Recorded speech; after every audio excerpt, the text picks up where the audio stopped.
جمال الوجود.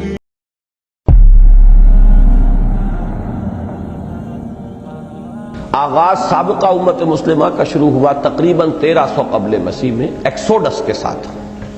ایکسوڈس یعنی خروج، مصر سے خروج، اور اس کے بعد تورات کا عطا کیا جانا. وآتینا موسیٰ الکتاب وجعلناہ ھدی لبنی اسرائیل. اس کے تقابل میں آئیے تو امت محمد صلی اللہ علیہ وسلم کی تاسیس میرے نزدیک ویسے تو یہ ہے کہ حضور کی ولادت سے شروع کر لیں، آغاز وحی سے شروع کر لیں، ہجرت سے شروع کر لیں کہ ہمارا سن جو ہے تقویم ہماری شروع ہوتی ہجرت کے ساتھ. لیکن میرے نزدیک تحویل قبلہ جو تقریباً 624 عیسوی میں ہوا ہے. سابقہ امت مسلمہ بنی اسرائیل کے دور عروج کا آغاز جو ہے وہ دور رسالت سے نہیں ہوا. تقریباً 1000 قبل مسیح کے لگ بھگ ان کا دور عروج اصل اپنے زینت کو پہنچا ہے، جبکہ اس امت مسلمہ کا اتصال ہے دور نبوت و رسالت کے ساتھ ہی عروج کا جو ہے معاملہ وہ شروع ہو جاتا ہے. لیکن پھر یہ کہ پہلا دور عروج اس کے لیے وہاں بھی 3 بادشاہتیں تقریباً 100 برس، حضرت طالوت 16 برس، حضرت داؤد 40 برس، حضرت سلیمان 40 برس. یہاں 3 خلافتیں ابو بکر، عمر، عثمان رضی اللہ تعالی عنہ. لیکن یہ تو مل کر بنتی ہے کوئی ربع صدی، 24 برس، سوا 24، ساڑھے 24. پھر 4.5 سال کا فصل ہے جس میں باہمی خانہ جنگی رہی. لیکن پھر دور امیہ کو بھی اس میں شامل کریں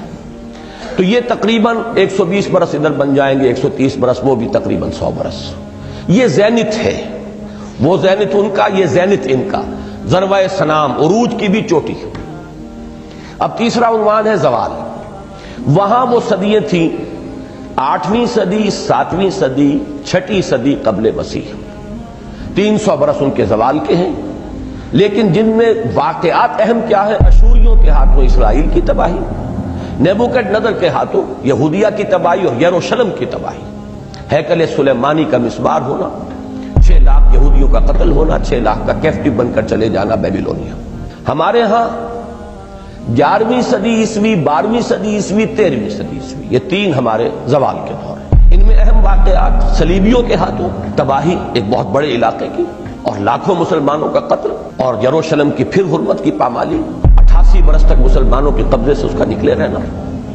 اور پھر اصل جو نیبوکڈنیزر کے پیرلل واقع آئے گا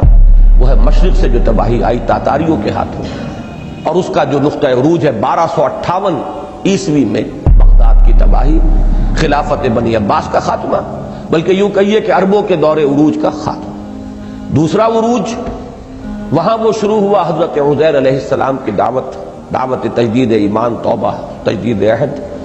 اور ادھر سے کیخورس کے حملے کے بعد یہودیوں کا نجات پانا بیبیلونیا کی اسیری سے، اور پھر آ کر آباد کرنا، اور اس کے نتیجے میں مکابی سلطنت، ایک عظیم سلطنت قائم ہونا. ادھر آئیے تو اب یہاں پر انہی تاتاریوں کے ہاتھ میں جن سے کہ پٹوایا تھا اللہ تعالیٰ نے، سزا دلوائی تھی امت کو،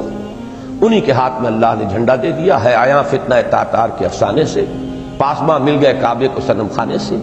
لیکن یہ کنٹراسٹ کا پوائنٹ رہے گا کہ وہاں اسی قوم میں، اسی نسل کے اندر احیاء کا عمل ہوا. یہاں وہ امیین جو تھے وہ گویا کہ ریجیکٹ کر دیے گئے. اور دوسرا عروج جو ہے وہ آخرین کے ہاتھوں ہوا، اور یہ سب در حقیقت ترک قبائل تھے، ترکان تیموری، Terken صفوی، Terken Seljuqi, Terken Usmani, اور ان کے ذریعے سے بڑی عظیم مملکتیں قائم ہوئی. وہ مشابہت بھی ہے جو میں نے عرض کیا تھا کہ مکابی سلطنت زمینی حدود میں حضرت سلیمان کی سلطنت سے بھی وسیع تر تھی. اسی طریقے سے یہ دوسرا دور عروج ہمارا جو یہ بہت وسیع ہے، پورا ہندوستان اس میں آیا ہے. اور پھر یہ کہ مشرقی یورپ کا ایک خاصا بڑا چنک جو ہے وہ بھی اسلام میں شامل ہوا ہے. تو زمینی حدود تو اس پہلے عروج سے بڑھ گئی ہے اس میں. اب دوسرا زوال جو آیا ہے وہ اس میں مشابہت وہی ہے کہ یورپین طاقت کے ہاتھوں آیا. وہاں بھی رومیوں کے ہاتھوں زوال آیا، اور اس کا جو سب سے اہم نقطہ ہے وہ ہے ٹائٹس رومی کے ہاتھوں سن 80 میں یروشلم کی تباہی اور یہودیوں کا وہاں سے بے دخل ہونا. لیکن یہ کہ مسلمانوں کے ساتھ یہ بڑا لمبا پروسیس ہے. 15ویں صدی عیسوی میں پہلے سلطنت ہسپانیہ ختم ہوئی، پھر اس کے بعد وہ یورپین امپیریلزم جو ہے سمندری راستے سے عالم اسلام کے مشرقی بازو پر حملہ آور ہوا. ہوتے ہوتے تقریباً 400-450 برس میں یہ پروسیس اپنے زینت کو پہنچا، زوال اپنے عروج کو پہنچا، یعنی انتہائی لوئسٹ ایب. وہ ہے اس صدی 20ویں صدی عیسوی کا ربع اول،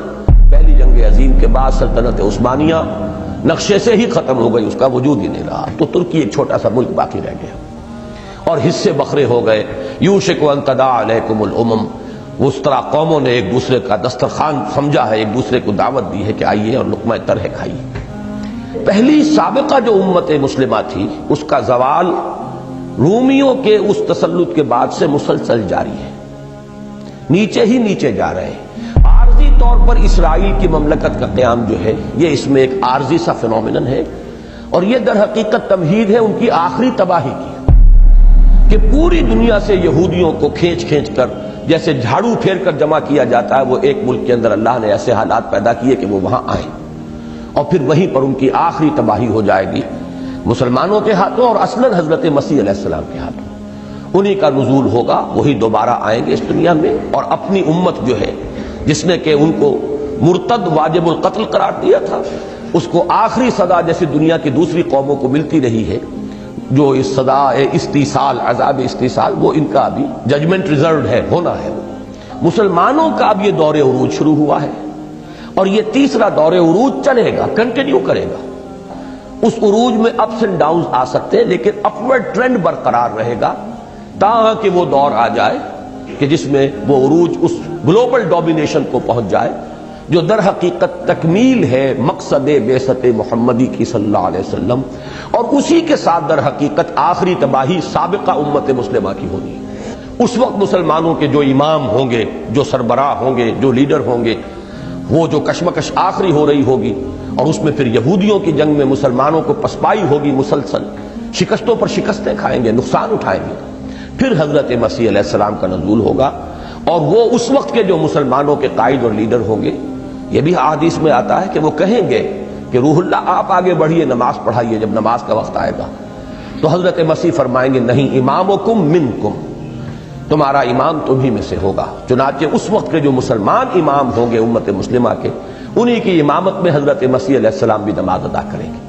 گویا کہ شریعت جو ہے وہ حضور کی صلی اللہ علیہ وسلم بھی برقرار رہے گی. سابقہ امت کا معاملہ یہ ہے کہ اس کا گراف جو ہے وہ انگریزی حرف ایم سے ریپرزنٹ کیا جا سکتا ہے. امت محمد صلی اللہ علیہ وسلم کا معاملہ ڈبلو سے مشابہ ہے. یہ ایک ذرا ڈائیگرامیٹک ریپرزنٹیشن ہے، اور مشابہت ہے اس تاریخ کی حرف ایم کے ساتھ اور اس کی ڈبلو کے ساتھ. ڈبلو اینڈ ہوتا ہے اپورڈ، اور وہ اپورڈ ہی جانا ہے. ایم ختم ہوتا ہے ڈاؤن ورڈ، اور اس کو اب ڈاؤن ہی جانا ہے. کہتے ہیں، اور حضور کی یہ حدیث ہے کہ اللہ تعالیٰ اس امت میں ان اللہ یبعث فی ہذہ الامہ علی راس کل مئۃ عام من یجدد لہا دینہا، ہر صدی کے ہر 100 سال کے سرے پر اللہ تعالیٰ کسی کو اٹھاتا رہے گا جو اس دین کو تازہ کرتا رہے گا. یعنی جو بھی تقریباً 100 سال کے عرصے میں دین کی تعلیمات پر غبار آ گیا ہوگا، بدعات کا تومار، نئے نئے اوہام، نئی نئی رسومات، ان سب کو صاف کر دے گا. آئینہ پھر نکھر کر آ جائے گا جس میں اصل دین جو ہے وہ منعکس ہو جائے گا. لیکن 20ویں صدی عیسوی سے قبل کی ایسی تمام کوششوں کے بارے میں ایک اصولی بات پیش نظر رہنی چاہیے، اور وہ یہ کہ ان کی اصل نوعیت احیاء دین کی نہیں بلکہ حفاظت و مدافعت دین کی تھی. اس لیے کہ ابھی اسلام کا قصر عظیم بالکل زمین بوس نہیں ہوا تھا، اور خواہ دین کی حقیقی روح کتنی ہی مزمحل اور پشبردہ ہو چکی ہو، بہرحال اسلام نے جو تہذیبی اور عمرانی نظام دنیا میں قائم کیا تھا اس کا ڈھانچہ برقرار تھا، حتیٰ کہ شریعت اسلامی تمام مسلمان ممالک میں بالفعل نافذ تھی. چنانچہ تمام تجدیدی مساعی کا اصل ہدف یہ رہا کہ دین کا نظام عقائد و اعمال محفوظ اور اپنی اصل صورت میں قائم رہے، اور خارجی و بیرونی اثرات دین کو مس نہ کریں. یہی وجہ ہے کہ امام الہند حضرت شاہ ولی اللہ دہلوی رحمۃ اللہ علیہ کے دور تک کے تمام مجددین امت علیہم الرحمہ کی مساعی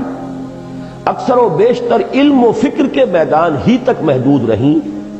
اور عقائد و نظریات کی تصحیح و اصلاح ہی کو ان کے اصل ہدف کی حیثیت حاصل رہی. اور اس سے آگے اگر قدم بڑھا بھی تو زیادہ سے زیادہ اصلاح اخلاق و اعمال، تزکیہ نفس اور تربیت روحانی تک۔ اس سے آگے بڑھ کر گزشتہ صدی سے قبل کسی بھی مجدد دین کی مساعی نے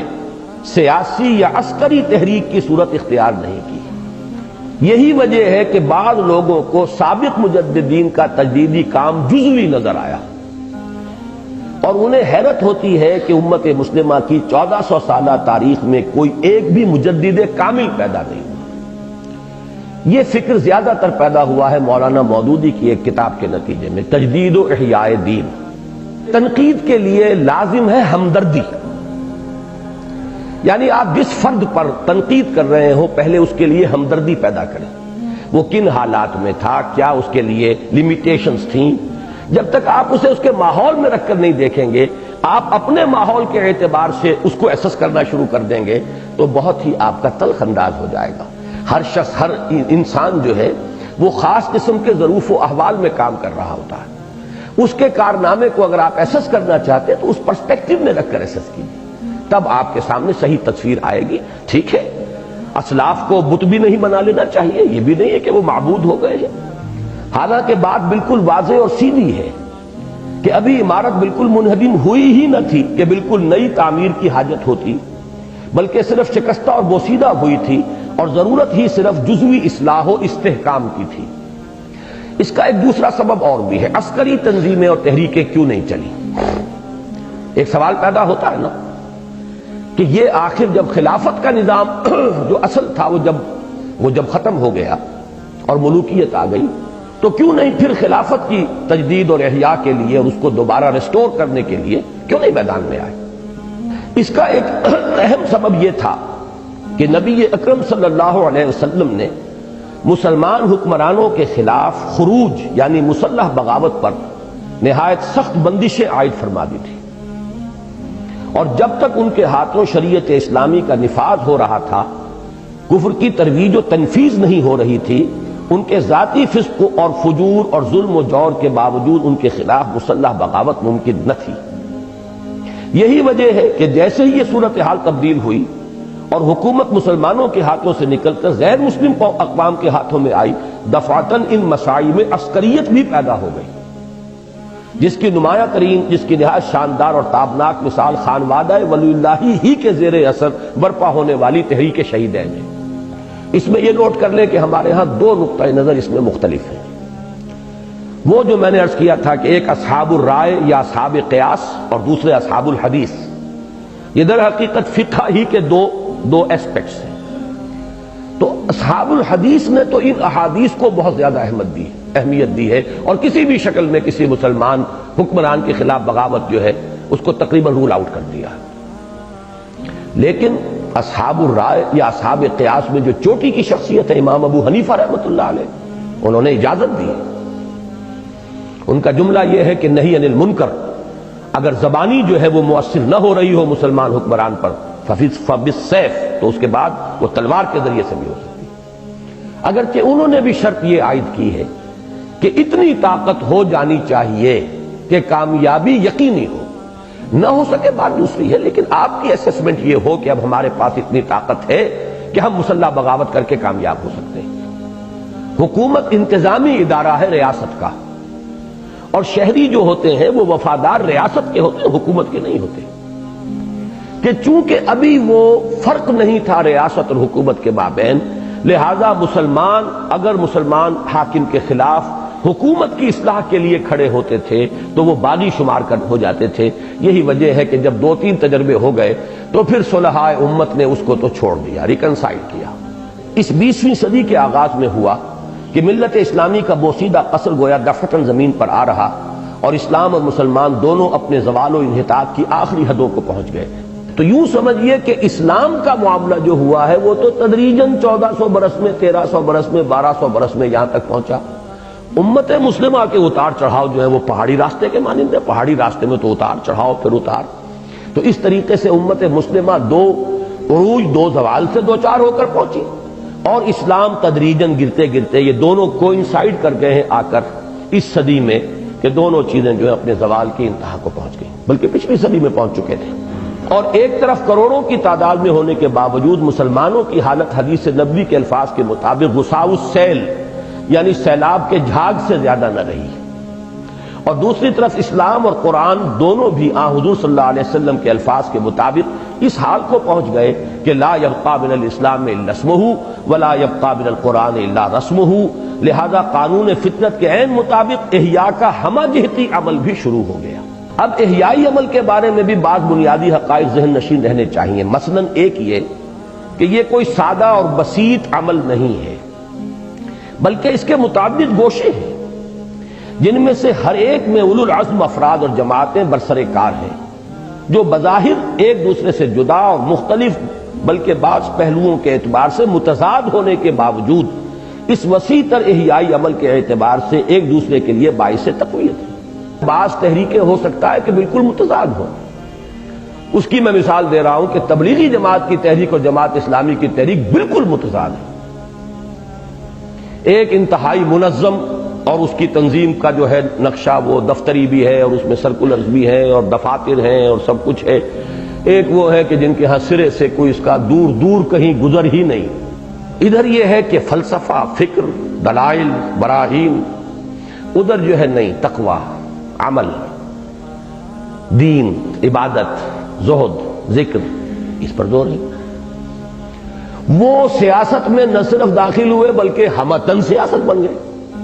اور وہ سیاست کا ذکر دعاؤں میں بھی برداشت نہیں کرتے کہ اے اللہ اچھے لوگوں کو حکومت دے، یہ بھی وہ نہیں کہتے، قطعاً نہیں، یہ بھی تمہاری دعا میں بھی سیاست نہیں آنی چاہیے۔ تو ہر اعتبار سے ایک دوسرے کی بالکل ضد، لیکن ظاہر بات ہے کہ دونوں کی مساعی سے دین کا کام تو ہو رہا ہے نا۔ کچھ نوجوان ان کے ذریعے سے دین کی طرف آ گئے، ان میں سے میں خود بھی ہوں، کچھ ادھر سے آ گئے، تبلیغی جماعت کے راستے سے آ گئے، دین کا کام تو ہو رہا ہے نا۔ دوسرے یہ کہ اسلام کی نشأت ثانیہ اور ملت اسلامی کی تجدید کا یہ کام 10-20 برس میں مکمل ہونے والا نہیں ہے، بلکہ لَتَرْكَبُنَّ طَبَقًا عَن طَبَقٍ، تم لازماً چڑھو گے ایک درجے سے دوسرے درجہ، درجہ بدرجہ، سیڑھی بسیڑھی کے مصداق درجہ بدرجہ بہت سے مراتب و مراحل سے گزر کر ہی پایہ تکمیل کو پہنچے گا، لہذا اس ارتقائی عمل کا ہر درجہ اپنی جگہ اہمیت کا حامل ہے، اور چاہے بعد کے مراحل سے گزر کر پہلوں کا کام بہت حقیر بلکہ کسی قدر غلط بھی نظر آئے، اپنے اپنے دور کے اعتبار سے اس کی اہمیت و وقت سے بالکل یا انکار ممکن نہیں۔ آپ سیڑھی چڑھ رہے ہو تو جب تیسری سیڑھی پر پہنچ گئے تو دوسری حقیر معلوم ہوگی آپ، لیکن یہ کہ اپنی جگہ پر دوسری سیڑھی نہ ہوتی تو آپ تیسری پہ کیسے پہنچتے؟ اور یہ درجہ بدرجہ ہوگا۔ یہ معاملہ میں نے اپنی بہت سی تقریروں میں واضح کیا ہے کہ ایک چھلانگ میں 20 برس میں یہ کام تو صرف حضور نے کیا ہے، تاریخ انسانی میں ایک ہی مرتبہ ہوا۔ اس کی کوئی توقع اپنے دل میں کوئی شخص پالتا ہے تو جنت الحمقاء میں رہتا ہے، وہ بہت ہی بڑے فتنے کا موجب ہو جائے گا اگر کوئی شخص سمجھتا ہے کہ یہ میری زندگی میں یہ کام ہو جانا چاہیے۔ عجلت ہوتی ہے تو اسی وجہ سے ہوتی ہے کہ میں تو اب بوڑھا ہو رہا ہوں، اب جلدی سے کوئی سیدھے راستے سے اگر سیدھی انگلیوں سے گھی نہیں نکل رہا تو اب ٹیڑھی انگلیوں سے لگا لو، بائی ہک اور بائی کروک۔ یہ اصل میں غلط فہمی کیا ہے؟ وہ یہی غلط فہمی ہے کہ قیاس کیا جا رہا ہے حضور صلی اللہ علیہ وسلم کے اس کارنامے پر کہ ایک داعی اٹھا، ایک فرد واحد سے اس نے دعوت کا آغاز کیا، اور 20 برس کے اندر، 20 بھی کہاں، یوں سمجھیے کہ تقریباً 18 برس کے اندر انقلاب عرب کی حد تک مکمل ہو گیا۔ تو یہ کام صرف ایک مرتبہ ہوا ہے تاریخ میں۔ جو بھی اس میدان میں اب قدم رکھتا ہے اسے جان لینا چاہیے کہ یہ درجہ بدرجہ ہوگا، اور جو بھی ہم سے کنٹریبیوشن ہو جائے، اللہ کی بہت بڑی ہم پر نظر عنایت ہے کہ کچھ تھوڑا سا ہمارا بھی اس کے اندر، اس پروسیس کے اندر کوئی ہماری بھی خون پسینے سے اس پودے کی آبیاری ہو جائے تو یہ ہماری سعادت ہے۔ باقی یہ سمجھنا کہ بس ایک چھلانگ میں اور ایک لائف سپین کے اندر ہم یہ پورا مرحلہ طے کر جائیں تو یہ در حقیقت بہت بڑے فتنے کی اساس ہے۔ تیسرے یہ کہ اس ہماگیر تجدیدی جد و جہد میں اگرچہ افراد کی اہمیت اپنی جگہ مسلم ہے، تاہم جماعتوں اور تنظیموں کے مقابلے میں کمتر ہے۔ پھر جماعتیں بھی تحریکوں کی وسعت میں گم ہو جاتی ہیں، اور بالآخر تمام تحریکیں بھی اس وسیع تر احیائی عمل کی پہنائیوں میں گم ہو جاتی ہیں جو ان سب کو محیط ہے۔ یہ بھی ذرا باریک بات ہے، عام لوگوں میں شخصیت پرستی کا مادہ ہوتا ہے، کوئی ایک شخص ہے، اس کی تقریر پسند آ گئی، اب اس کی شخصیت کا نقش، اس کی عظمت دل پر قائم ہوئی، اب وہی سب کچھ نظر آ رہا ہے، مجدد اعظم بھی وہی ہے، اور وہ یوں سمجھیے کہ مجاہد اعظم بھی وہی ہے، سب کچھ اسی میں نظر آتا ہے، تو اس سے شخصیت پرستی کی لالچ شروع ہوتی ہے۔ اشخاص کی اہمیت ہے، افراد کے ہاتھوں میں ہے اقوام کی تقدیر، ہر فرد ہے ملت کے مقدر کا ستارہ۔ جیسے میں نے عرض کیا تھا پچھلی صدی میں اسلام کی نشأت ثانیہ پڑھتے ہوئے کہ پچھلی صدی میں عظیم ترین شخصیت جو مغربی استعمار کے خلاف برسر کار آئی ہے، میدان میں آئی ہے، وہ جمال الدین افغانی کی تھی۔ اس صدی میں عظیم ترین شخصیت جو مغربی فکر کے مقابلے میں آئی ہے وہ علامہ اقبال کی ہے، لیکن یہ کہ افراد کی اپنی حیثیت ہے، تحریکوں کا اپنا مقام ہے، تو افراد جو ہوتے ہیں وہی تحریکیں شروع کرتے ہیں، لیکن پھر اب اصل اہمیت تحریک کی ہو جاتی ہے۔ ایک تو یہ کہ یہ کام ہونا تو ہے، لیکن نہ ترکبن نہ طبقن ان طبق، جو 20 برس میں حضور نے کیا تھا وہ اگر ہمارے ہاتھوں 200 برس میں ہو جائے تو بہت بڑی بات ہے۔ 200 برس میں ظاہر بات ہے 8 نسلیں نکل جائیں گی، کوئی حرج نہیں، ہر ایک کی کنٹریبیوشن ہے، ہر ایک کا اس کے اندر جو ہے وہ اس پروسیس کو آگے بڑھانے میں اس کا رول ہے۔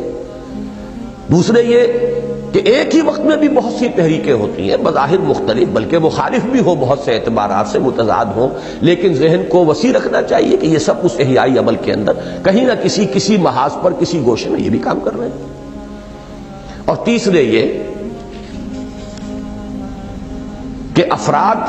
پھر تنظیمیں، پھر تحریکیں، اور پھر ہمہ جہتی احیائی عمل، یہ جو ہر چیز کو اپنی جگہ پر رکھنے کا اگر ذہن کے اندر جو ہے یہ استعداد پیدا ہو جائے تو پھر انشاءاللہ اس قسم کے فتنوں کا سد باب ہو جائے گا۔ ماضی میں ان حقائق کے پیش نظر نہ رہنے کے باعث بہت سے لوگوں کے دلوں میں مہدی موعود یا مجدد کامل بننے کا شوق پیدا ہوتا رہا ہے، جس کے نتیجے میں طرح طرح کے فتنے اٹھتے رہے ہیں اور اچھی بھلی تعمیری کوشش کا رخ تخریب کی جانب مڑتا رہا ہے۔ اس احیائی عمل کا اولین مرحلہ مسلمان اقوام کا مغربی استعمار کے براہ راست تسلط سے نجات کا حصول تھا، جو بحمد اللہ گزشتہ 30-40 سال کے دوران تقریباً مکمل ہو چکا ہے۔ اور اگرچہ اب بھی ہم مغرب کی علمی و فکری اور تہذیبی و ثقافتی غلامی میں مبتلا ہیں، اور اقوام مغرب کی سائنسی اور تکنیکی بالادستی کے باعث بہت سے پہلوؤں سے ان کے دستے نگر بھی ہیں،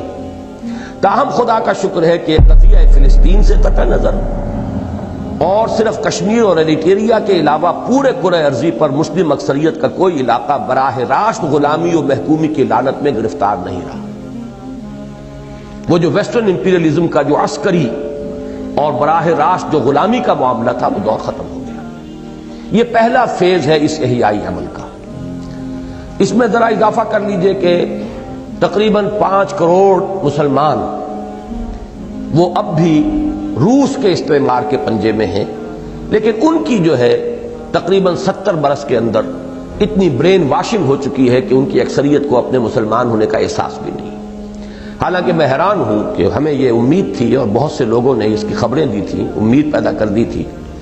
کہ یہ رشیا کی جو پسپائی ہے اور جو جہاد افغانستان کا ہوا ہے اس کے بڑے زبردست نتائج جو ہیں، یہ جو ترکستان کی جو ریاستیں ہیں، سوویت ریپبلکس، ان کے اندر بغاوت پیدا ہوگی، لیکن یہ کہ عجیب فینومینن یہ سامنے آیا ہے کہ گورباچوف نے اگر وہ آزادی دینی شروع کی ہے تو ہنگامے ہوئے ہیں تو یورپین ممالک میں ہوئے، ابھی یہاں تو کوئی خبر ہی نہیں، بڑے اطمینان سے لوگ بیٹھے ہوئے، کوئی وہاں ابھی کوئی ہنگامہ، کوئی اتھل پتھل جو ہے وہ وہاں ابھی اس کی خبر نہیں آ رہی۔ خیال یہ تھا کہ بڑی تیزی کے ساتھ اسلام کی طرف ان کی مراجعت ہوگی،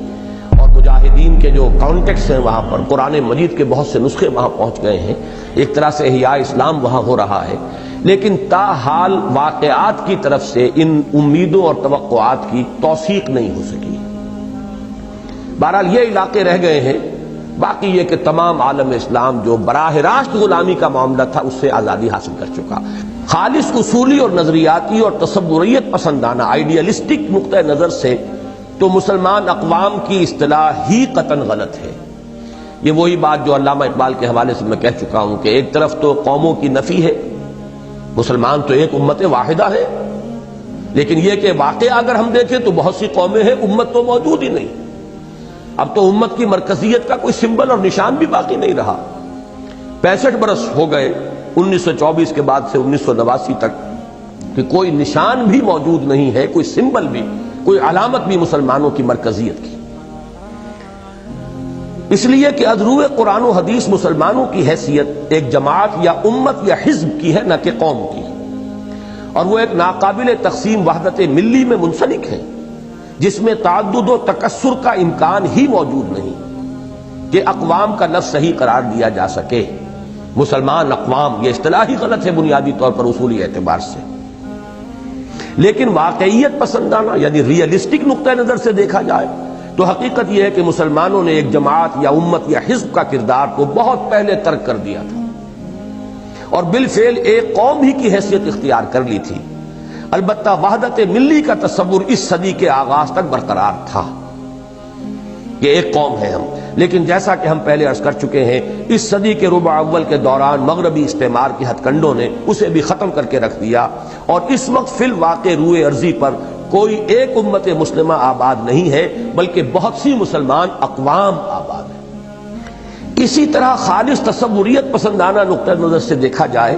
تو نشأ میں کو تعلق نہیں پیمانے سے کہ مصداق مسلمانوں کی آزادی اور خود مختاری کا احیاء اسلام سے کوئی تعلق نہیں،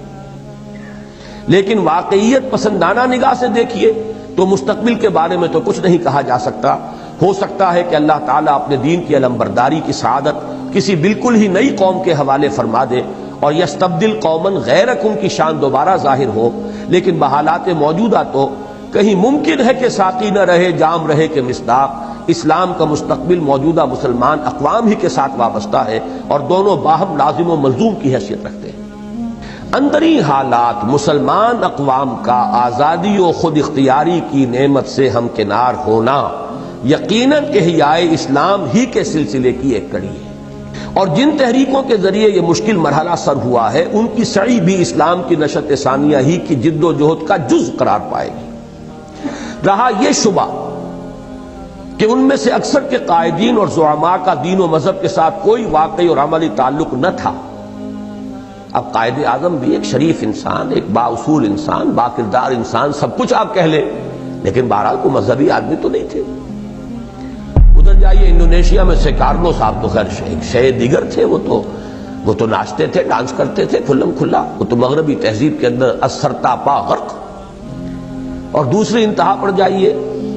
تو بلکہ انتہا تو اس کو کہنا چاہیے، مصطفیٰ کمال پاشا تو یوں سمجھیے کہ ایک اعتبار سے اسلام کی قبر کھودنے والوں میں سے۔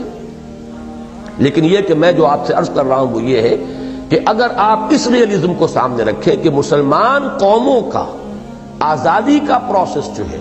یہ بھی احیاء اسلام کے سلسلے کی ایک کڑی ہے، تو ان سب کی خدمت بھی ایک پازیٹیو رنگ میں آپ کے سامنے آئے گی۔ مصطفیٰ کمال نے بہرحال ترکی کو بچا لیا، وہ تو جو بھی بغاوت کی عربوں نے ترکوں کے خلاف، میں یہ سمجھتا ہوں کہ اس کا رد عمل تھا شدید، اور وہ فوری رد عمل اسی نوعیت کا ہوتا ہے کہ عربیت سے شدید نفرت ہوئی ہے۔ عربی زبان نہیں ہوگی، عربی میں اذان نہیں ہوگی، عربی لباس نہیں ہوگا، عربی رسم الخط نہیں ہوگا، رومن اسکرپٹ اختیار کیا گیا، رومن لباس اختیار کیا گیا، یورپین ہر چیز، ایک نفرت شدید اسے عربوں کے ساتھ ہو گئی۔ رفتہ رفتہ وہ خلیج جو ہے بڑی گہری خلیج تھی ترکوں اور عربوں کے درمیان، بہرحال اب اس پر تقریباً نصف صدی بیت چکی ہے، تو اب یہ ہے کہ رفتہ رفتہ وہ زخم مندمل ہوئے ہیں، ورنہ یہ کہ ان دونوں قوموں کے اندر تو شدید نفرت کے بیج جو تھے وہ انگریزی امپیریلزم نے، برٹش امپیریلزم نے اس کے بیج بو دیے تھے۔ لیکن مصطفیٰ کمال اگر اس وقت نہ ہوتے تو واقعہ یہ کہ ترکی کا نام و نشان نہ ہوتا دنیا میں سے، اس لیے کہ یورپ پر جس طریقے سے ترکوں نے حکومت کی تھی بہت بڑے رقبے پر، ایک انتقامی جذبہ تھا، جیسے اندرا گاندھی نے کہا کہ we have ایونجڈ our 1000 years defeat، ایسے ہی صدیوں کی شکست جو تھی اور صدیوں کی غلامی کا بدلہ لینے کے اوپر تلی ہوئی تھی اقوام یورپ۔ لیکن یہ کہ ٹرک نیشنلزم کی بنیاد پر یہ ینگ ٹرکس سامنے آئے، اور اس وقت جو بھی ہمارے اس وقت کے حکمران تھے، بادشاہ تھے، خلیفہ تھے، وہ بالکل نہ ہونے کے برابر اور کٹ پتلی بنے ہوئے تھے یورپین قوتوں کے ہاتھوں کے اندر، جو وہاں سے حکم آتا تھا اسی کے اوپر وہ عمل کرتے تھے۔ یہ اگر ایک قوت اس وقت نہ ابھر آتی تو ترکی کا نام و نشان نہ رہتا۔ تو اس لیے دیکھیے کہ اگرچہ ان میں سے اکثر کے قائدین اور زعماء کا دین و مذہب کے ساتھ کوئی واقعی اور عملی تعلق نہ تھا، تو اسی کا جواب ہے نبی اکرم صلی اللہ علیہ وسلم کے ان الفاظ مبارکہ میں، ان اللہ یوید الدین بالرجل الفاجر، اللہ تعالیٰ کبھی کبھی دین کی تائید اور دین کی تقویت کا ذریعہ ایسے لوگوں کو بنا دے گا جو فاسق و فاجر ہو۔ یہ اللہ کی اپنی حکمت ہوتی ہے، وہ کام لے لیتا ہے، کسی کے ذریعے سے لیتا ہے۔ بہرحال جن کے ذریعے سے بھی ہوا ہے، یہ جو آزادی کا پروسیس ہے، یہ جو فرسٹ فیز ہے اس ریوائول کے پروسیس کا، یہ یقیناً احیاء اسلام کے سلسلے کی ایک کڑی ہے۔ اس ضمن میں ایک اور حقیقت بھی پیش نظر رہنی چاہیے کہ اگرچہ مختلف مسلمان ممالک میں حصول آزادی کی تحریکوں کی تقویت کے لیے جن علاقائی یا نسلی عصبیتوں کو استعمال یعنی انووک کیا گیا، انہیں بھی خالص اصولی اور نظری اعتبار سے اسلام کے نظام فکر کے ساتھ سوائے تباین اور تضاد، یعنی یہ تو بالکل مختلف ہی نہیں، متضاد چیزیں ہیں، کوئی نسبت حاصل نہیں ہے، لیکن عالم واقعہ میں اس کے سوا کوئی چارہ کار موجود نہ تھا، اس لیے کہ اسلام کے ساتھ مسلمانوں کا ذہنی و قلبی رشتہ اتنا قوی نہ رہا تھا کہ اسے کسی جاندار اور فعال تحریک کی اساس بنایا جا سکتا، اور حصول استقلال کے لیے جس مؤثر مزاحمت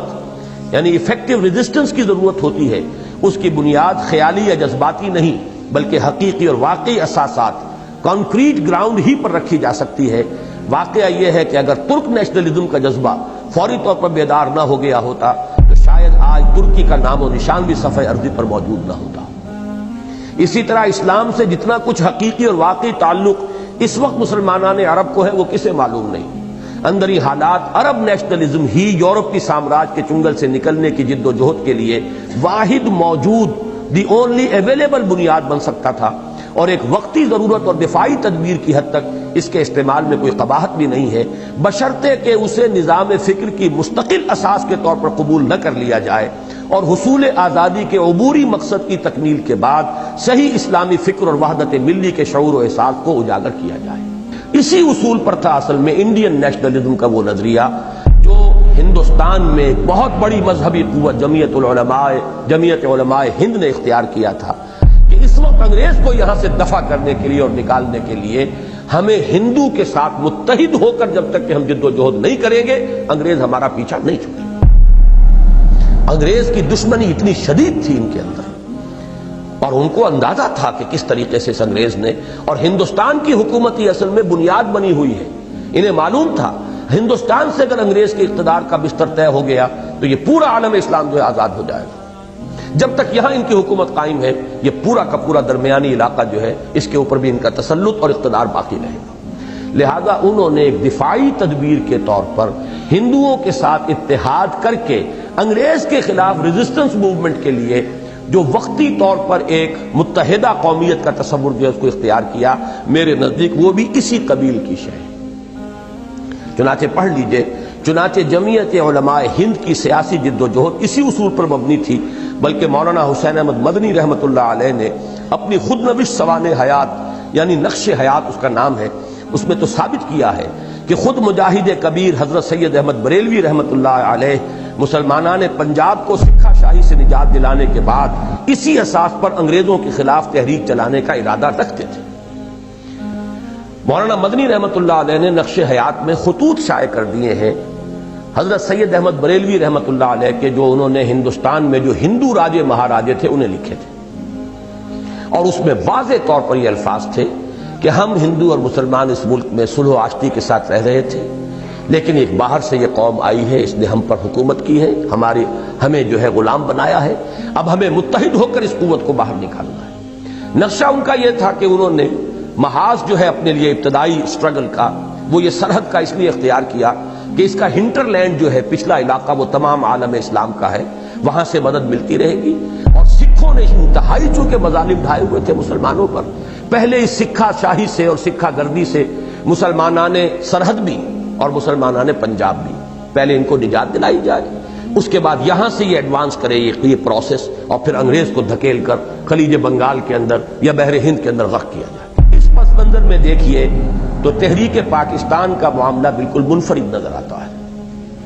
بر صغیر کے مسلمان بھی اگر برطانوی استعمار سے نجات حاصل کرنے کے لیے ہندی قومیت کی اساس پر غیر مسلموں کے ساتھ اشتراکی عمل کرتے تو اس کے لیے وجہ جواز موجود تھی، لیکن یہ اللہ تعالیٰ کا خاص فضل و کرم ہے کہ یہاں کے مخصوص حالات کے باعث مسلمانان ہند نے اپنی سیاسی جد و جہد کا آغاز ہی مسلم قومیت کی اساس پر کیا، جس کے نتیجے میں وہ ملک وجود میں آیا جو حضرت سلمان فارسی رضی اللہ تعالیٰ عنہ کی طرح جو اپنا نام سلمان ابن اسلام بتایا کرتے تھے، صرف اور صرف فرزند اسلام قرار دیا جا سکتا ہے، اور جس کے قیام اور بقا کے لیے کوئی وجہ جواز سوائے اسلام کے موجود نہیں ہے۔ یہ ملک پاکستان، یہ پاکستان ابن اسلام ہے۔ اس کے لیے جو تحریک چلی اس میں اسلام کو انووک کیا گیا۔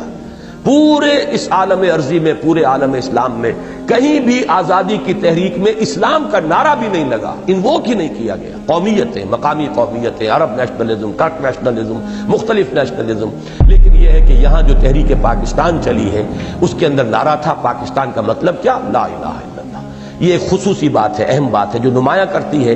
یہ جو فرسٹ فیز ہے ریوائول کے پروسیس کا، یعنی آزادی کی تحریکیں، ان میں ایک منفرد مقام حاصل ہے تحریک پاکستان کو، جس کے نتیجے میں پاکستان وجود میں آیا۔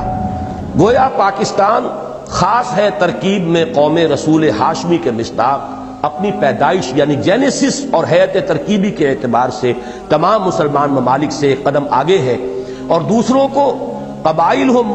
ملت کی وحدت میں گم کا جو کٹھن مرحلہ ابھی طے کرنا ہے وہ کم از کم اصولی اور نظری اعتبار سے یہاں پہلے ہی سے طے شدہ ہے۔ اب یہاں ہے کو تھا کرنا پڑے گا، طے شدہ تھا۔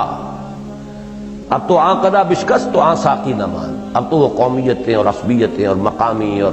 وہ سندھی اور مہاجر اور پنجابی اور سرائکی، اب تو نہ معلوم یہ رفتار کہاں سے کہاں جائے، تباہی کے کس گڑھے تک ہم پہنچے ہوئے۔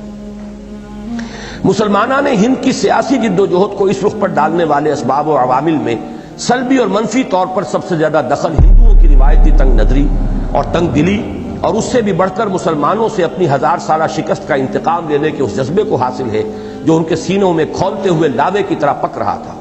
اس اعتبار سے دیکھا جائے تو گویا ان کا یہ طرز عمل بھی اسلام کی نشأت ثانیہ کے لیے ممد اور معاون بن گیا، اور ہم اپنے سابق ابنائے وطن کی خدمت میں بجا طور پر عرض کر سکتے ہیں کہ تو نے اچھا ہی کیا دوست، سہارا نہ دیا، مجھ کو لغزش کی ضرورت تھی سنبھلنے کے لیے۔ اگر یہ ہندو کی یہ تنگ نظری نہ ہوتی تو پاکستان وجود میں نہ آتا،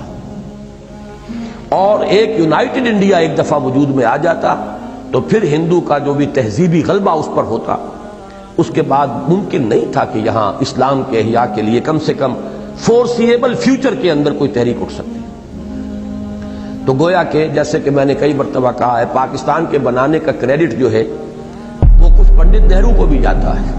اگر ٹورپیڈو نہ کرتا تو پاکستان وجود میں نہ آتا۔ قائد اعظم نے تو مان لیا تھا، مجبوراً تسلیم کر لیا تھا کیبنٹ مشن پلان کو کہ 3 زون ہوں گے، مرکزی حکومت ایک ہوگی۔ نہرو نے کہہ دی، وہ حقیقت نکل جاتی ہے جس کے منہ سے سچی بات مستی میں۔ فقیہ مصلحت دین سے وہ رندے بادہ خار اچھا، اس رندے بادہ خار کے زبان سے وہ سچ نکل گیا۔ اجی ایک دفعہ بننے تو دو، پھر کون کسی کو علیحدہ ہونے دیتا ہے۔ اس لیے کہ اس اسکیم میں یہ تھا کہ 10 سال کے بعد ہر زون کو یہ چوائس حاصل ہوگا کہ وہ چاہے تو علیحدہ ہو جائے۔ اس نے صاف کہہ دیا، پھر کون کسی کو علیحدہ ہونے دیتا ہے۔ مجھے لطیفہ یاد آ گیا، بہت ثقیل ہو چکی ہے محفل تو ذرا لطیف بھی ہو جائے، کہ ایک کسی دیہاتی کا کہیں بیل گم ہو گیا، اب وہ بیل کی تلاش میں مارا مارا پھر رہا تھا، جس قبر کے پاس سے گزرتا وہاں وہ منت مان لیتا کہ 1 لات میں تمہیں نظر کر دوں گا، یہاں چڑھا دوں گا۔ انہوں نے کوئی سینکڑوں لاتیں تقسیم کر دی۔ تو اس کا بچہ ساتھ تھا، اس نے پوچھا کہ بابا یہ اتنی لاتیں تو اس کی نہیں ہے جو تم نے بانٹ دی ہیں۔ انہوں نے کہا ایک دفعہ سینگ اس کے سینگوں پر ہاتھ پڑ لینے دو، پھر میں دے لوں گا انہیں جو دینا ہے، تو وہ سب کو دے لوں گا، میں سب سے حساب جو ہے میں اپنا چکا لوں گا۔ تو یہی تھا کہ ایک دفعہ اگر مرکزی حکومت پر وہ غلبہ ہو جاتا ہندو میجورٹی کا تو پھر پاکستان علیحدہ ایک ملک کی حیثیت سے وجود میں آنے کا کوئی سوال نہیں تھا۔ تو ایک اعتبار سے اس پہلو سے نہرو کے ممنون احسان ہیں۔ دوسرا مرحلہ آیا جبکہ صدر ایوب صاحب نے جوائنٹ ڈیفنس اسکیم پیش کی۔ اس کے معنی کیا تھے جوائنٹ ڈیفنس؟ سب سے بڑا خرچہ ڈیفنس پر ہوتا ہے، اس کا مطلب ہے جوائنٹ بجٹ بنے گا۔ پھر ڈیفنس کے ساتھ معاملہ فارن پالیسی کا ہے، کامن فارن پالیسی ہوگی، تو بات تو وہیں پہنچ جاتی، وہی کیبنٹ مشن پلان۔ یہ زونز رہ جاتے، ایک پروونشل اٹانومی جو ہے وہ اندر ہی اندر برقرار رہے گی، ملک تو پھر ایک بن جاتا۔ اور یہ پیش کرنے والے صدر ایوب چیف مارشل ایڈمنسٹریٹر کی حیثیت سے، اور وہ اس وقت آل پاورفل تھے، کوئی ان کے آگے میدان میں آنے والا نہیں تھا جو ان کو روک سکتا۔ نہرو نے ٹھوکر لگائی، جوائنٹ ڈیفنس اگینسٹ ہوم؟ یہ بہت بڑا بینر تھا، بینر ہیڈ لائن اخبارات، کس کے خلاف؟ یعنی تمہارے دشمن اور ہمارے دشمن اور، ہماری مشترک فارن پالیسی ہے کہاں جس کی بنیاد پر کہ ہم جوائنٹ ڈیفنس کریں؟ ٹھوکر مار دی، ورنہ یہ کہ دوبارہ ہم تو گویا کہ چاندی کے تشتری میں صدر ایوب خان صاحب نے پاکستان کو رکھ کر دوبارہ پیش کر دیا تھا۔